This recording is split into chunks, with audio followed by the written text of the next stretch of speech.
Hello and welcome to the City Club of Cleveland. I'm Dan Moulthrop, Chief Executive here and a proud member. It's Thursday, August 26th, and you're joining us with our online forum. We're calling it Stronger Together, Collaboration Between Health Systems During COVID-19. Nobody can forget March 9th, 2020, when the first Ohioans tested positive for COVID-19. What we didn't know at the time was that two of our largest hospital systems were jointly setting up incident command centers and planning how to best tackle what we now know is the largest pandemic of the last 100 years. In those early days of COVID, reliable scientific consensus and critical epidemiologic information about the virus was often changing day by day. Despite having programs and protocols in place for this sort of challenge, the pandemic caught many hospitals and healthcare providers off guard.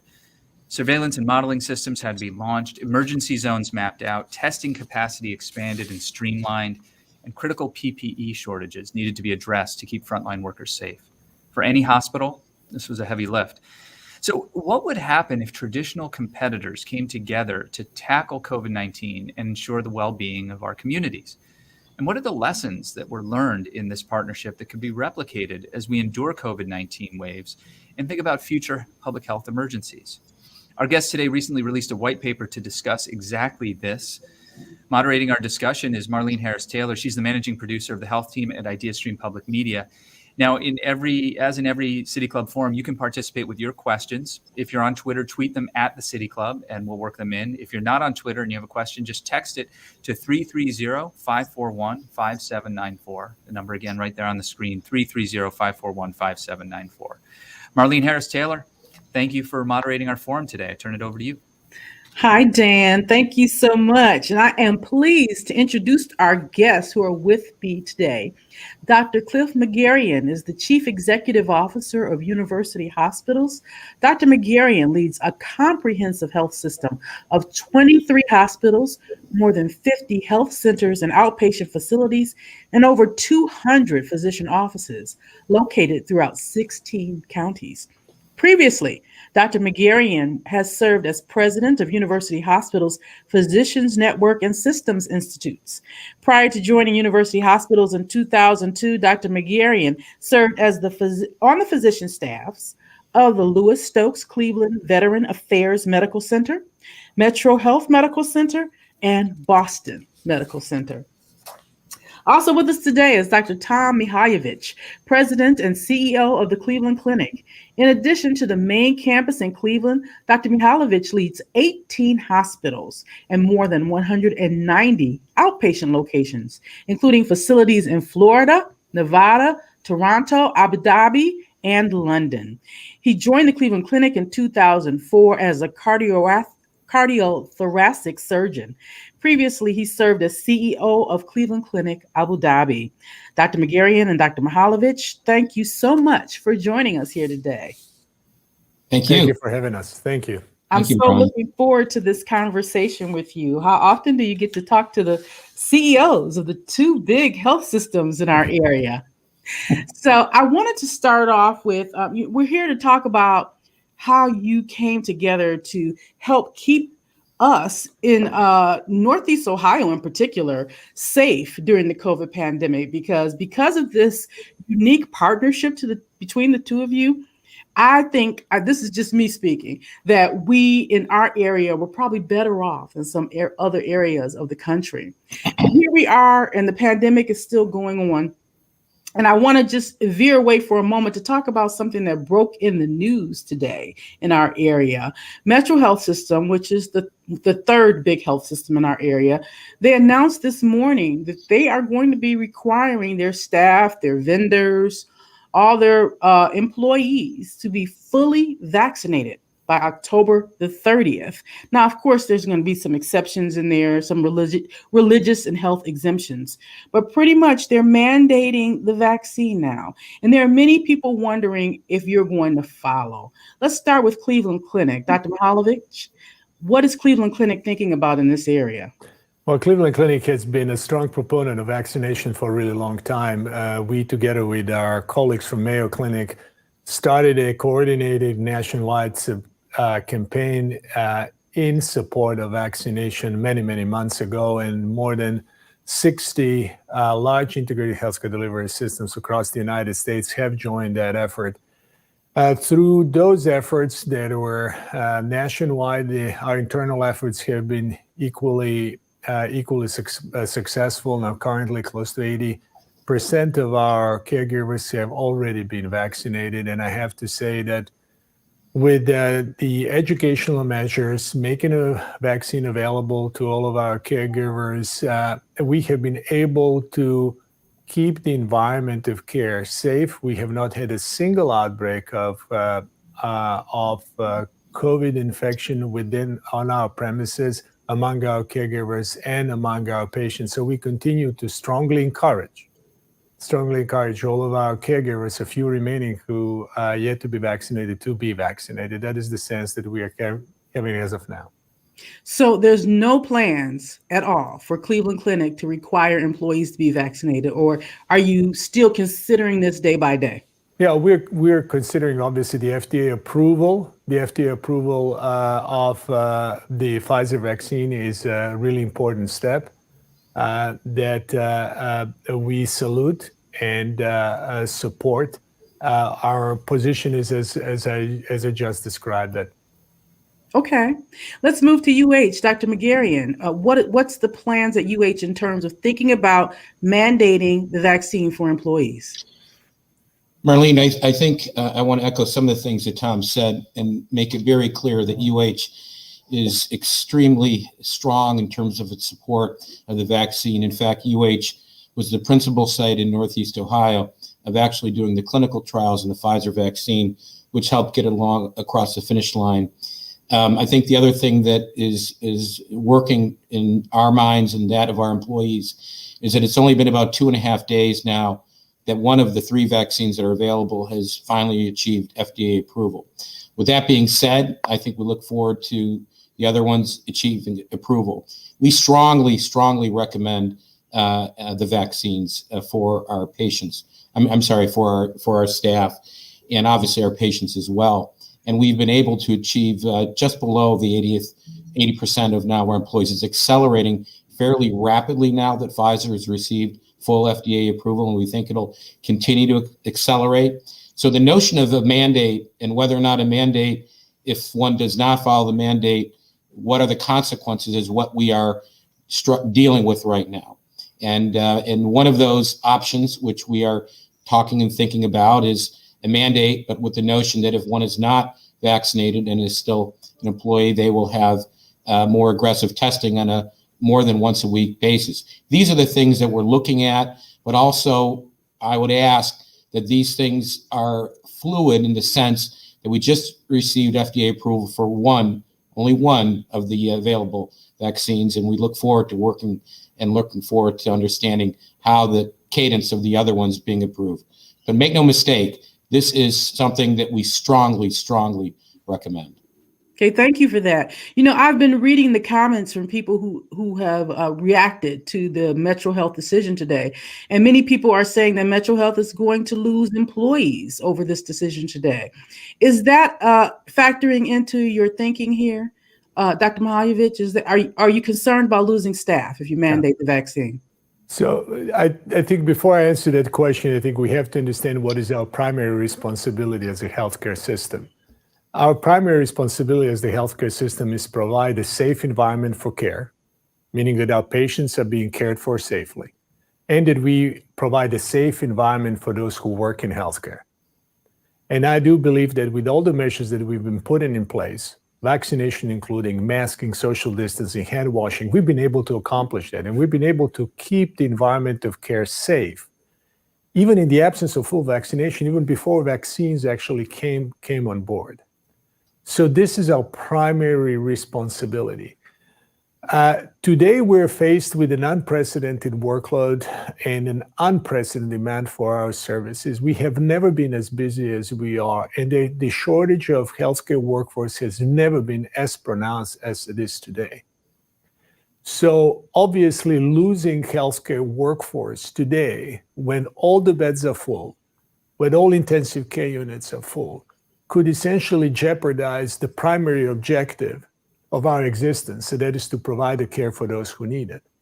So this is really a balance that we need to strike, alongside with understanding that a few of those who are hesitant are oftentimes hesitant because for a number of different reasons: cultural, social, economical, educational. And we have seen a very significant impact and uptick in the willingness to take a vaccine for the remaining few, as Cliff has just mentioned, with an approval of the FDA vaccine, essentially nearly there. I mean, more than 80% or close to 80% are already being vaccinated. I'm very confident with the current strategies that we're going to get to the desired goal. Okay. So I think I heard you say that losing employees is a concern. I think I heard that in there. Yes. Oh, absolutely. Losing employees today at the time of the healthcare crisis would jeopardize our immediate need to provide care for those in need, and this is something that is on everybody's mind. Nursing shortage, in particular, has never been as pronounced today as it is today. Has never been pronounced globally, and every other position in healthcare is just exceedingly difficult to fill. And I'm sure that Cliff and our colleagues at UH feel the same pressure as we do. What about that, Dr. Mcgarrion? UH is losing staff. Is that part of your hesitancy to just go ahead with a full mandate? Well, I think that has to be. I think it absolutely is something that enters into the consideration.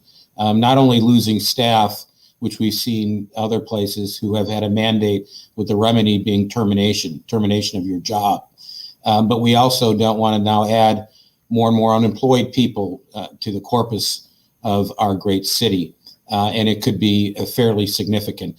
Now, remember, as Tom mentioned, we didn't have vaccines really until November, really December of 2020. We worked from April, really March, all the way through, nearly 9 months. We did aggressive contact tracing, just like the clinic did.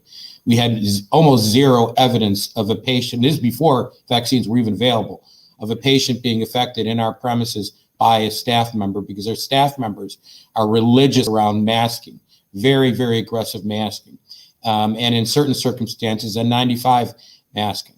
So we don't believe that right now, with the minimal amount of folks who haven't yet decided to pursue the vaccine, that we're putting our patients at danger. We just don't want to put our workforce in immediate danger of joblessness. Okay, well, thank you so much for addressing that, gentlemen. Let's talk about this white paper that we came together to talk about today. This was, again, it was the beginning of the pandemic, and your two health systems came together in a unique way to work together. So first of all, let's talk about, why is this unique that hospital systems work together? That doesn't really happen, does it, Dr. Mihaljevic? It has really happened, and it is relatively unique, we would like to believe. And the reason why it's unique, because very few healthcare systems that reside in the same geographical area actually speak to one another. They view one another as competitors in a very traditional sense. When Cliff and I got together for the first time, if that was even before the pandemic, we quickly came to the realization and agreement that there are very many areas that we as large nonprofit healthcare systems can collaborate in, where we clearly do not compete, but where collaboration could yield greater benefit for the communities that we ultimately serve. And with the onset of the pandemic, that realization became even more obvious. And that's really how our collaboration started. Okay. Well, let me ask Dr. Mcgarrion, what was the secret? I've been calling it the secret sauce. Mm-hmm. What was in the secret sauce that made this happen? Well, Tom is right. And I don't know if this was serendipity or this was just good luck, but when I was named as CEO, we got together for dinner. We had a lot of commonalities in terms of the way we thought about things. And both of us said something at that dinner. And I think it went something like this: listen, we compete. We should compete. The community wants us to compete. Each of us should be striving for better management of heart disease, for better management of cancer. We should each compete about providing the most efficient care. And in the end, the community wins. That's what they expect from us. That's really what competition is. But both of us also are responsible for spending hundreds of millions of dollars a year on community benefit. Why don't we do many of these things together? So $1 from UH plus $1 from the Cleveland Clinic becomes 3, not 2. And we really set out a fairly aggressive agenda, and then COVID hit. And that was set the stage for a very seamless coordination between our two large systems that was recognized not only locally, but statewide by the governor and nationally as a model of cooperation. But I do think it was that primary understanding and agreement between the both of us that we have an obligation with our, if you will, the things we don't compete upon, to collaborate. And that started it off. Okay. So then what did the public see from this? What were some of the tangible benefits that came out of the two of you working together? I'll put that question out to both of you to answer. Cliff, why don't you start first? Okay. Okay. Well, I your question is a very, very good one, Marlene. And it literally, Tom and I had dinner in February of 2020, and then March, boom, there's COVID. I think the first tangible evidence of a collaboration, which was really great news, was when we opened up joint drive-through testing centers together, both on our campus as well as and actually a campus we share at the Walker Center. I think that set the stage. And then that allowed for us to, if you will, get our best experts together in infectious diseases, epidemiology, and put those together and really go to the state and the Ohio Department of Health and Governor DeWine. And he immediately picked the team between the two organizations to lead Zone 1, which was this part of the state, and then combine, if you will, expert teachers. Each of us had a little something different, but at the end of the day, if you put them, they're collaborative. And we had better geospatial locating, better ability to manage where populations were at risk for having hotspots of COVID. And then we worked into understanding how we could manage the deluge of patients that we were going to get, that we didn't completely get, but we still got a lot of patients. And then even as it related to vaccinations and how to work together on that. And then tons of research projects emanated from this collaboration. And we can go into it later, but there's literally at least 6 different areas of collaboration that emanated from the proof of principle being, and it first started one day when the news was UH and the Cleveland Clinic offer the first drive-through testing programs in Cleveland. So that was the first tangible sign. I remember that, and I'm sure many people remember that. People at that point, people were clamoring for testing. So that was like welcome news. Dr. Mihaljevic, is there anything you wanted to add to the tangible benefits side of what people actually saw from this? Well, I think they're very tangible benefits, everything from testing to the fact that we jointly here in Northeast Ohio actually took care of a disproportionately large number of severely ill patients with COVID who came from our state and from other states. And we are very proud of the fact that we carried that responsibility for our fellow Ohioans. And that would not have been possible without having an immensely coordinated effort. Our teams have essentially been in touch on a daily basis since the beginning of the pandemic. And the degree of collaboration and coordination of the efforts that was needed to combat this pandemic cannot be underestimated. We've shared everything. We've shared knowledge. We shared best practices. We shared our caregivers among sites, and it has been so much good that has been created as a result of it. So we are very, very thankful, but also very proud of what our teams have accomplished. I want to pick up on something you just said, that you said you shared caregivers between sites.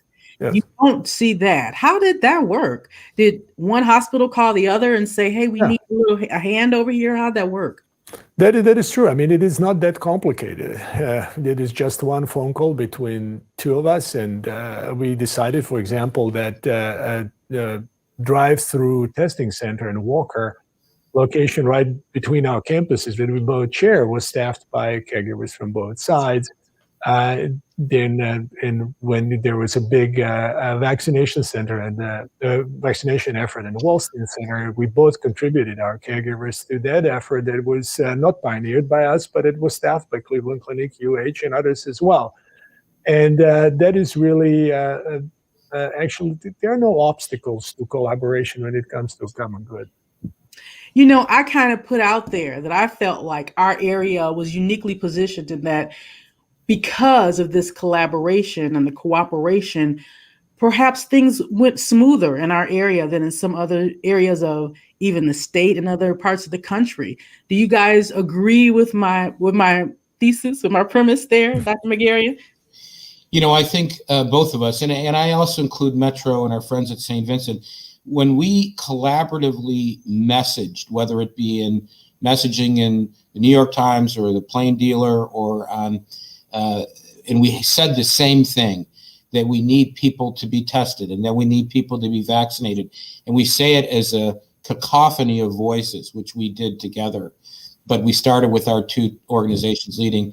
I believe that we had better acceptance and less hesitancy, and I think that than many other parts of the country.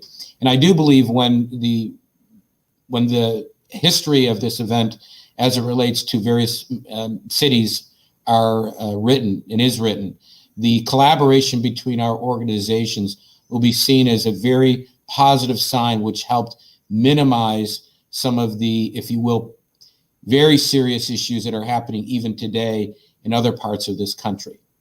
Yeah, because as you mentioned, Dr. Mihaljevic, I think Dr. Mcgarrion said this, that, you know, we kept hearing that there was going to be this huge surge of patients. We saw there were a lot of people who were sick, but Dr. Mihaljevic, it wasn't as big a surge as we were expecting initially, correct? That is correct. I mean, we've been humbled and proven wrong so many times during this pandemic. When it comes to our predictions, there was almost a single instance where the widely accepted predictions and forecasts about the course of this pandemic were actually right and accurate. So yes, with the first wave of a pandemic that started in Seattle on the West Coast, and then shortly thereafter in the East Coast in New York, we thought that the same similar wave of similar magnitude is going to hit us here in Ohio, and fortunately that did not materialize. As a consequence, our hospitals were prepared, but they were empty. They were filled with caregivers, but not with patients. So there was a paradox that all of us had to deal with during early stages of pandemic. And you talked about this zone. Let's explain that a little bit for folks, because Ohio was broken into zones by state officials, and we were the northern zone, and that was more than Northeast Ohio, wasn't it? Yep, we had a pretty swath along all the way to Pennsylvania and south, and we really led it together. Bob Wiley from the clinic was the chief, and Sean Canone and Eric Beck from our team worked as co-leaders. And we were, I think, not only taking care of patients from other hospitals that couldn't manage it, but then, you know, we banded together to deal with vulnerable populations, particularly in congregate living environments, nursing homes, even prisons. We worked together to manage those folks, and if necessary, transfer them to our hospitals because they didn't have anywhere to go. And I think that was what leadership, that was very demonstrative leadership. And I think that sort of cooperation is allowing us now to do things that we haven't dreamed of doing before. It seems to me that, you know, that initial dinner that you both talked about, there was some trust that was built up between the two of you, which led to some trust between your institutions, which may make people wonder if either one of you decide to move on to another position, and there's a new leader at Cleveland Clinic and there's a new leader at UH, will this cooperation go away, or are there systems built in now that will keep this going? Well, I'm convinced that the cooperation would continue to be there. The role of us as people in the leadership positions in our respective organizations is to set the trend, to set the expectations.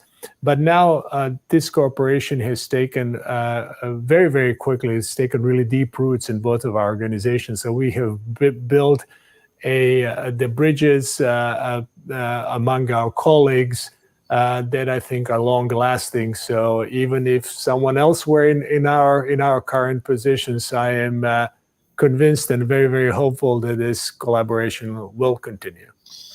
I'll say one thing, and I agree with Tom, but I do believe, at least in the short time that we've been together, that the tangible aspects of our collaboration, despite the benefit for the community, such as taking better care of our COVID patients and, for example, cooperating now on the opioid crisis, but other tangible aspects, actually the benefits of that, I believe now outweigh the option of letting it go. And so, for example, if you look at the Case Comprehensive Cancer Center, which is a collaborative of UH Cleveland Clinic, Case Western, which were together, we received exceptional ratings and scores from the National Cancer Institute, and most likely it'll be refunded for another 5 to 10 years. That is tangible evidence.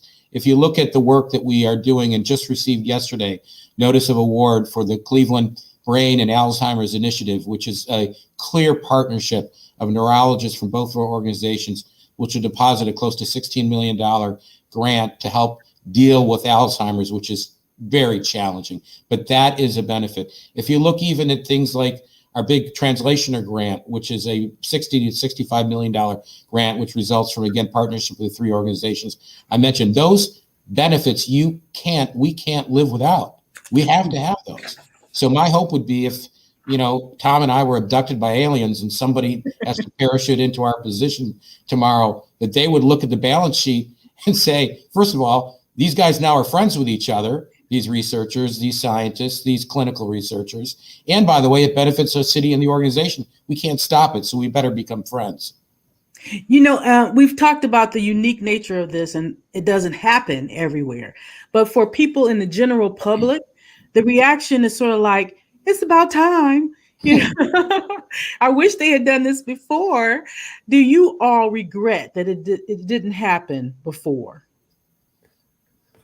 Well, we have to take a responsibility for the time that is current and that is under our influence. Of course, it would have been nice had we collaborated closer in a closer way before, but what we need to focus is on an opportunity that we can actually influence, and that is the future.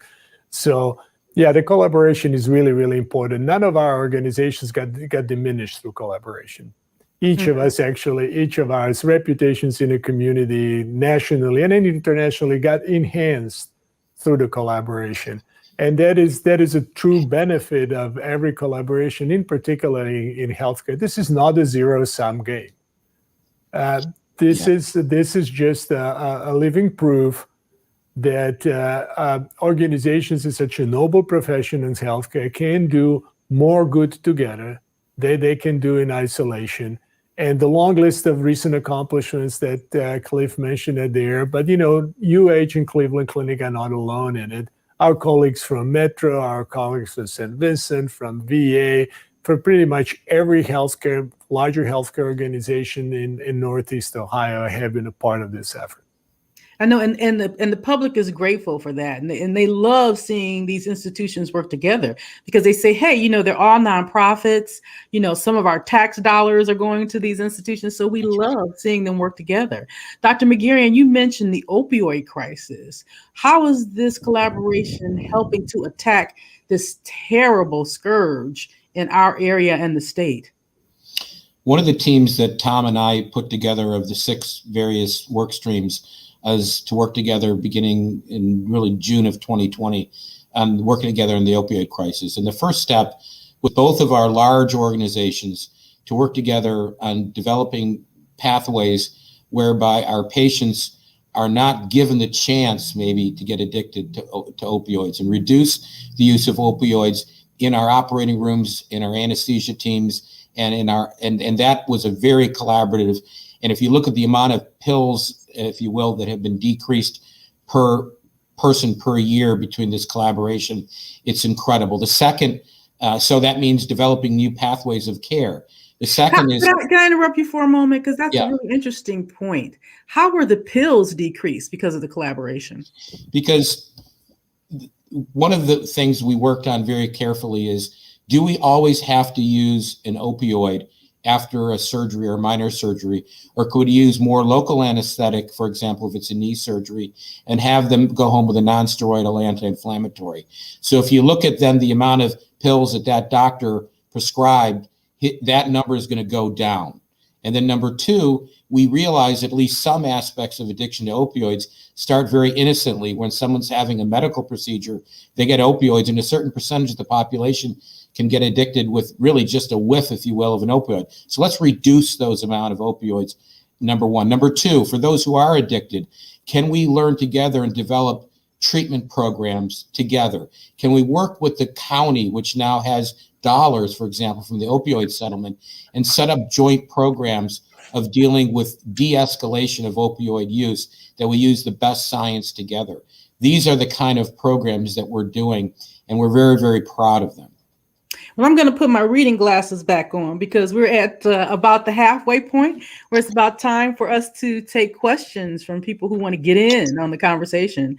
Today at the City Club, we're listening to a forum talking about how the Cleveland Clinic and university hospitals came together to fight the COVID-19 pandemic. Now, we're going to turn to questions in a few minutes. Joining me here today is Tom Mihaljevic, President and CEO of the Cleveland Clinic, and Cliff Mcgarrion, Chief Executive Officer at University Hospitals. If you have questions for our speakers, text them to 330-541-5794. That's 330-541-5794.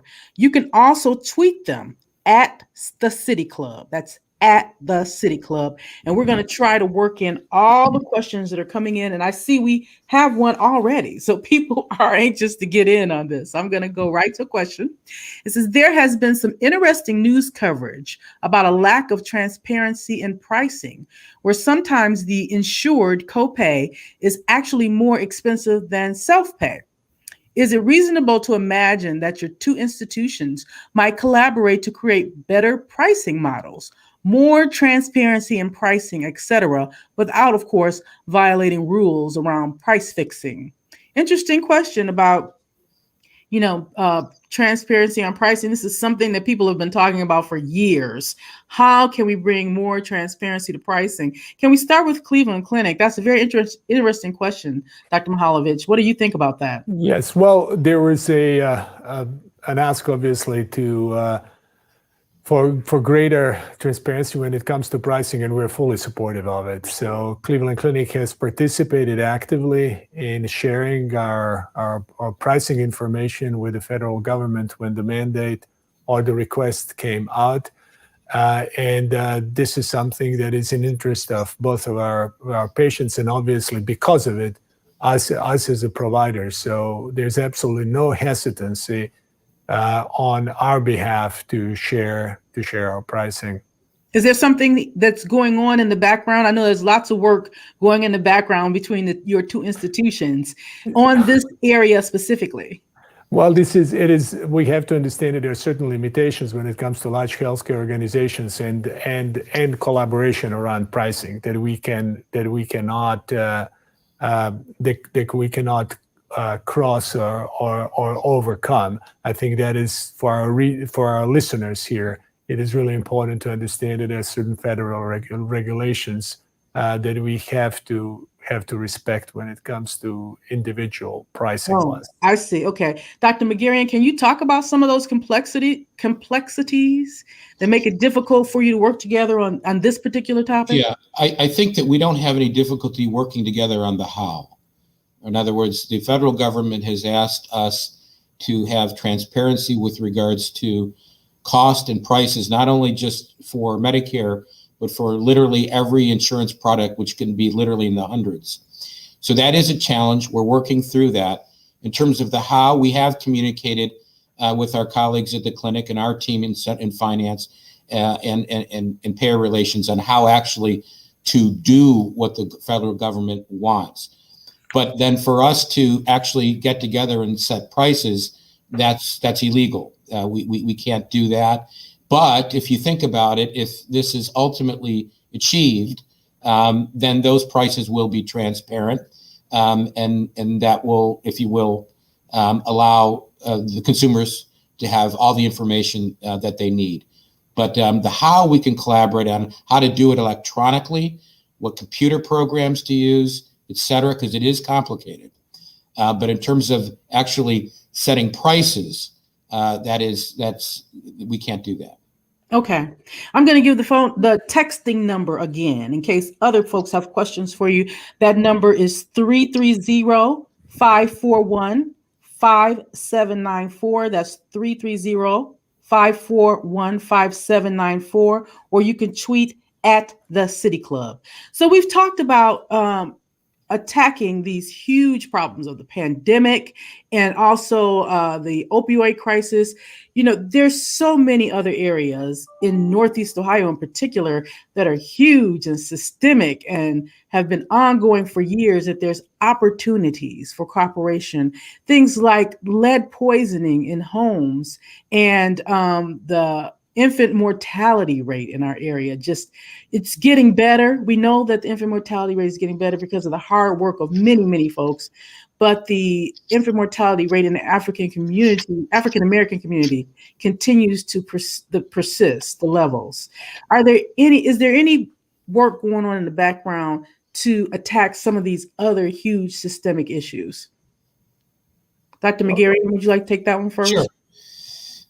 I think that one of the goals of our working together was to create a pathway for job creation, where we have joint training programs where people who go through these training programs for entry-level jobs, for example, our version is called Step Up to UH, that then they're offered jobs, almost guaranteed jobs, if they complete the training at UH or the Cleveland Clinic. That's been highly successful, and our team has been working very closely with the Cleveland Clinic's team on creating these opportunities. As it relates to social determinants of health, infant mortality, we have been collaborating on what's called First Year Cleveland, along with Metro.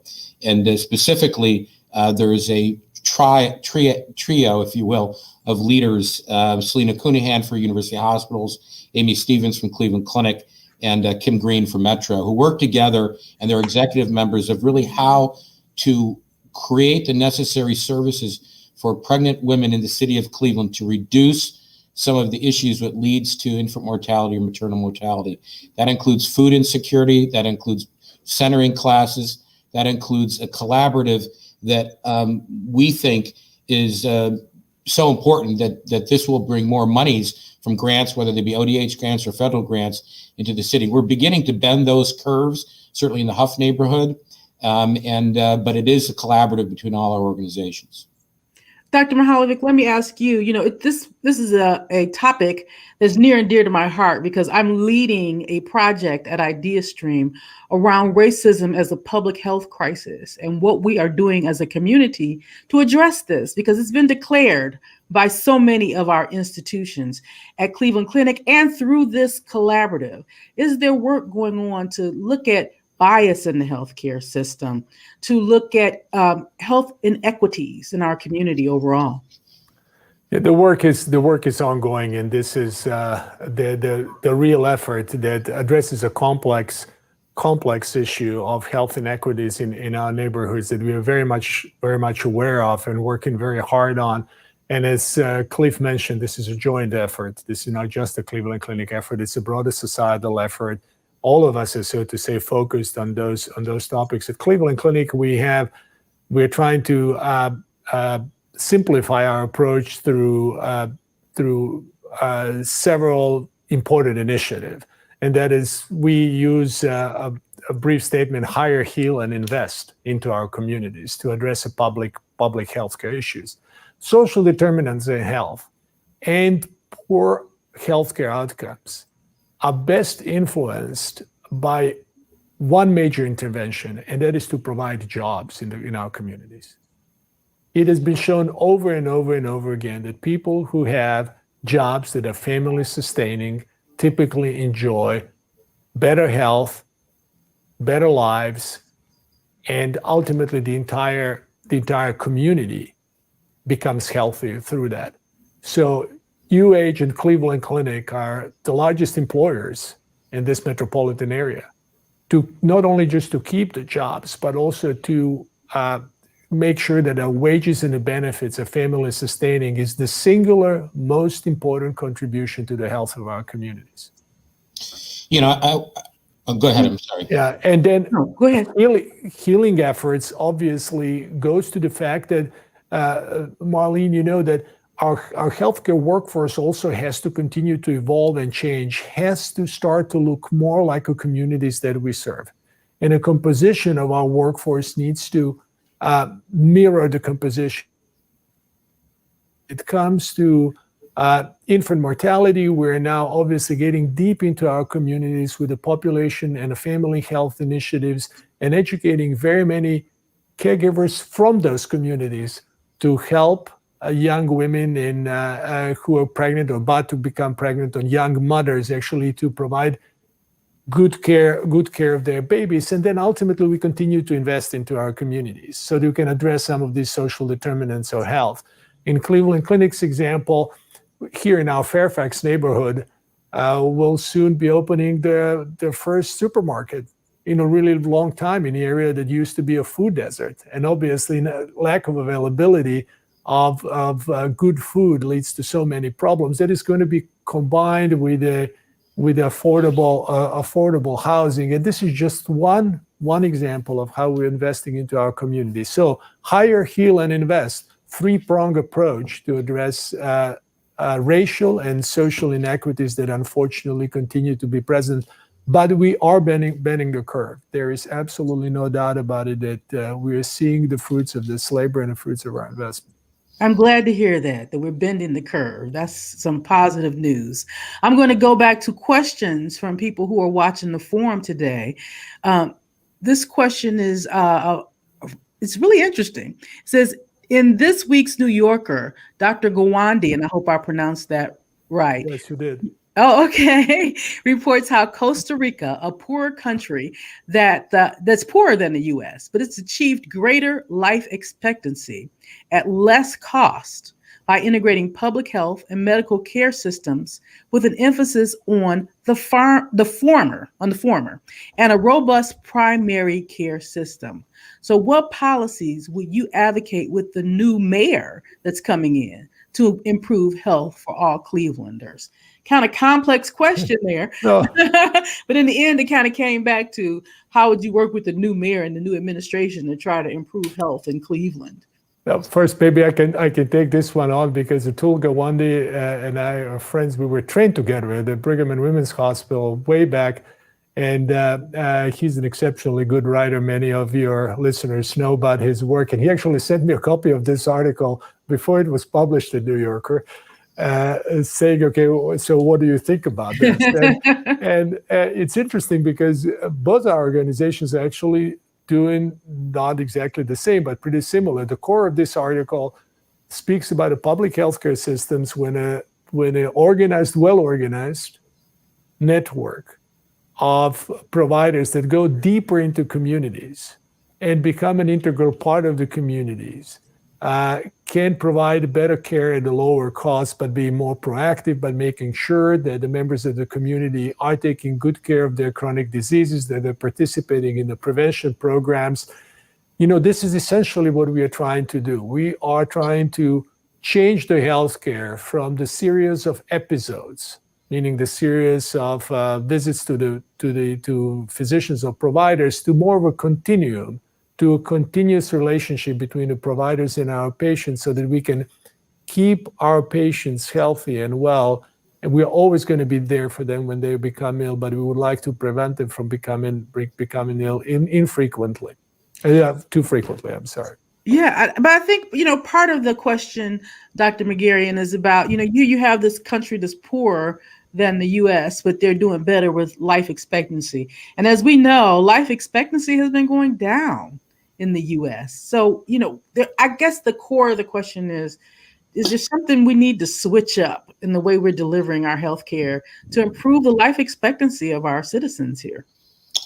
I think that what is clear in Costa Rica, and I think we're trying to do here, certainly in Cleveland, is make primary care a bigger part of the life of a person, and not to be used solely when you feel sick or afraid of being sick, that it's built into your life on a regular basis. We know, for example, if somebody doesn't see their primary doctor every year, the chance of something bad happening goes up logarithmically. What we're trying to do, and I know the clinic is as well, is starting to equip our primary care hubs to provide not just the doctor's visit, but dietetics, psychological behavioral health, even dental health, so that these become, if you will, mini urgent care centers, but also become not daunting like an urgent care or an ER, but somewhere that people want to go because they also improve their wellness and their health and their longevity as a result of that. So I think the United States needs to do a better job of evolving primary care to becoming part of one's life as opposed to something you go to begrudgingly or when you're in trouble. And I think that that's what we are both trying to do with the explosion. We've both grown our primary care networks dramatically. We have close to 450 primary care providers at over 200 sites now, and we are building them to be equipped to be able to manage not only the problems, but to help people live better, healthier lives. I know that was something that was a goal of the Affordable Care Act, the ACA. So did the ACA help to move that forward, to get more people into primary care and get more of a focus on preventative medicine? I think it did. I mean, let's be honest. I mean, the Affordable Care Act, for example, in Ohio, was allowed literally close to 1 million people becoming insured who weren't insured. And now they have, and they're not fearful of bills that they can't pay. They have insurance either or through the exchange, commercial insurance that they never had before. These people now, what we have to do is convince them to make the primary care touch points not something that is done begrudgingly, but is something that becomes part of their life because it is actually going to help them live better, longer, and happier. There was so much talk back then about people using ERs as their primary doctor. Has that changed at all, Dr. Mihaljevic? It is changing a lot because our primary care networks have grown and have prevented many of unnecessary emergency room visits. But we're still far from being perfect. I think even our large primary care networks that we are currently having are not sufficient, and both of our organizations continue to grow them. Okay. We have another question. This is, are you able to share more about the areas you mentioned where you are collaborating and where you are not in competition, where it can benefit the community? Are there some other areas that we haven't talked about where you can work together and benefit the community that doesn't violate any rules or government regulations? No, this is all above board that we're not violating any rules, but we do meet. Actually, our executive teams from both organizations meet on a regular basis. Once a month, once every other month, depending upon a need. And there are several areas, and I'll touch upon a few. And I'm sure Cliff can expand further. But aside from opioid epidemic, which is still going on, it has just been suppressed by COVID pandemic. That is one area that is really we're focused on. Our hiring and hiring efforts in the community in particular, and job creation in the community is the area that we are very, very passionate about. We are also very passionate about our supply chain and how can we include the diversity of our suppliers for both of our healthcare systems, which has a direct influence on the jobs in the region. We are also obviously collaborating a lot in the areas of research, and that has been very fruitful. And Cleavage mentioned just the recent tremendous successes of our organization that came through that collaboration. And then we also even collaborate in recruitment. We have very many healthcare professionals who are moving here to Ohio to be a part of one of our organizations. Often they're married to other healthcare professionals who also seeking a job. So it is in our mutual interest to bring and keep the best talent in Ohio, and that is how we collaborate as well. That's interesting because you talked so much earlier, you mentioned that nursing shortage. So that's a way to help keep a pipeline of people coming here to address that shortage. Absolutely. If we have, for example, a person we're recruiting for a particular type of medical service, and there's a spouse or a partner, and we just don't have a position for that partner, we will call the leadership at the Cleveland Clinic, and they will robustly search for a position so that ultimately the region will get the benefit of these two new people coming to Cleveland. I think the second area that I don't know if it's very clear, but how much collaboration was needed for the 5 organizations, us, the clinic, Case Western, Metro, as well as Cleveland State, to respond to a challenge by Jobs Ohio to go after a multi-$100 million grant, which the principal job of that grant, which was awarded to us, all 5. But first of all, it took collaboration to do that as a group. It took people leaving their egos at the table. And then once we got the grant, the goal is to improve job creation, tech development, business development over the next 10 years. That is a huge, huge undertaking that the 5 organizations have done. And that is constantly being worked on in the background. So, we could go on. We'll talk about, for example, sharing services, whether it be central sterile supply, whether it be collaborating on how we do our laundries. So what is that, central sterile supply? Oh, keeping instruments clean, for example. You have to have mechanisms and machines to keep surgical instruments clean every single day. And obviously it's an expense to both organizations. But imagine if you did it together, we could get economies of scale. That's something that we're looking at right now. That's simply an example, Marlene, of ways that we can collaborate even in business. And it's just every day there's new ideas. Well, you mentioned, I think you mentioned the digital space. We have a question from Twitter about that. So the question says, great collaboration between university hospitals and Cleveland Clinic. Hope they'll discuss the ways they're already collaborating around digital inclusion. Well, I'll start and I'll let Tommy finish. I mean, we clearly are both very aggressively helping donate PCs to the community, and both of us trying to deal with the broadband problem. We, for example, are allowing broadband antennas to be put up on all our buildings, of course, free of charge. And I'll turn it over to Tom because I know they're doing some wonderful things as well. That is true. So everything from sharing our PCs with the neighborhood to putting a broadband and an access to our immediate communities to broadband is really important part of digital inclusion. Looking a bit down the road, the effort that relates to bringing the largest investments in the history of Northeast Ohio from the state of Ohio and Jobs Ohio will be, the parts of those monies are going to be used, a large proportion of them, to build a new center for global and emerging pathogens, which will have a very strong digital and computational component. At the Cleveland Clinic, IBM has decided to join our effort, and they will be contributing a tremendous amount of human resources and financial resources to build an unprecedented digital research infrastructure, including the first dedicated quantum computer for biomedical sciences in the world, which will be located here in Cleveland, Ohio.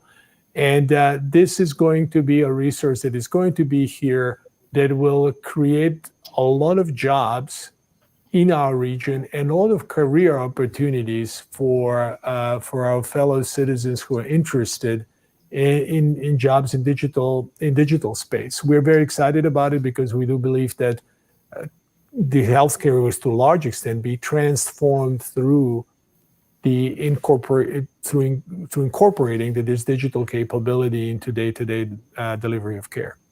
Well, I have to tell you, being in public media, I know what it's like to go to funders to ask for money. And so I know how important it is for there to be partnerships involved in that, and 2 or 3 people coming to ask for that funding versus competing for that funding against each other. So it's good to know you're doing that. What are some of the other research projects that you're possibly looking at as part of this collaboration that you can come together and go after research dollars to bring back to our community? Well, there are many going on at any given time. I mentioned the Alzheimer's work. We just had a jointly funded large cardiac grant between PIs, or principal investigators, that got funded between both of our organizations. We are looking at training grants, what are called T32 training grants that can exist, for example, in GI between both Cleveland Clinic and university hospitals, where young trainees would do not only clinical work at both places, but then research work. That's a very new area of potential collaboration that can be very mutually beneficial. So, Marlene, every day there's a new, once you set the stage, if you will, for collaboration and cooperation, then ideas pop up without me and Tom even hearing about it, knowing about it. And in fact, that's how it should be. And they know they have the green light, so they go and they apply for grants. As you know, the NIH, which is one of the principal, most prestigious endower of grants for research, has become harder and harder to get grants. We believe that by using the best minds from both places, we increase our chances of getting those grants. And I think the Alzheimer's and the cardiac grant are just two examples. Clearly, the Case Comprehensive Cancer Center, which is going up for renewal, the fact that we're doing it together, we will do great. But if you try to do those alone, sometimes you don't do as well. Now, so how can this partnership that we said is somewhat unique, how can it be replicated in other places?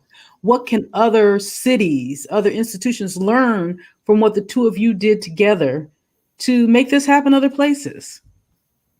Well, we believe, I believe that I can speak for both of us. We believe that these areas of collaboration that we just described, COVID pandemic, opioid dependency, the supply chain synergies, job creation, and so on, those are the areas of potential collaboration that could be easily replicated in every part of the United States. Because all of us are living in the same world, all of us are struggling with the same challenges, and every area has the same opportunity to collaborate and get better. So we do believe that this is something that can be and should be replicated throughout our country.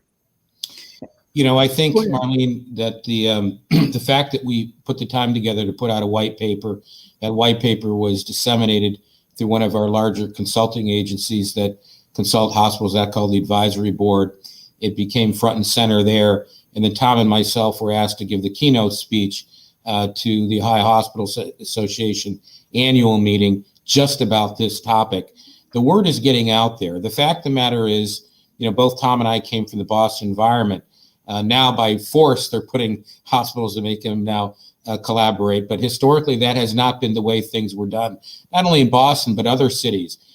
But the bottom line is this, is that we are all not all, but most of the most regal and iconic hospitals are nonprofit hospitals. They have a duty to give back to the community.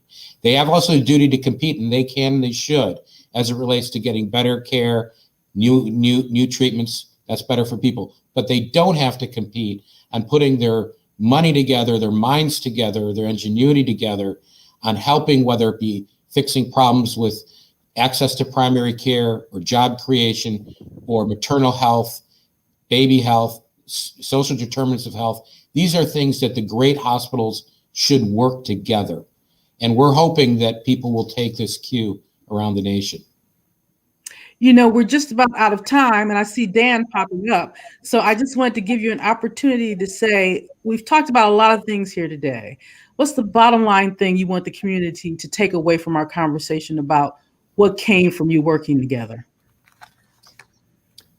I just spoke too much, so I'll have Tom speak. Well, I hope that our communities also see the benefit of our joint effort. We do deeply care about the communities in which we reside and which we serve, and we also do have a shared belief that we can do a lot of common good when we come together and work together. So I hope this is showing up, but I would also like to say that this is just the beginning. We do believe that a deepening of our collaboration will bring even more benefit to those we serve. Thank you so much. I'm going to turn it over to Dan to wrap it up for us. Marlene, thank you so much. And Drs. Mihaljevic and Mcgarrion, thank you so much for your work and for joining us today. It's deeply appreciated. Our pleasure. Thank you. Thank you. And I want to thank you, all of our viewers and listeners, for joining us as well. We've been talking with Tom Mihaljevic, President and CEO of the Cleveland Clinic, and Cliff Mcgarrion, his counterpart at University Hospitals.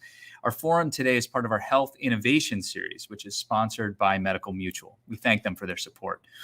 All of our City Club virtual forums, these online forums, are presented for free thanks to generous support from Bank of America, PNC, and the Northeast Ohio Regional Sewer District. You can join them in supporting the City Club's mission of creating conversations of consequence that help democracy thrive by texting the word donate to 216-616-CLUB.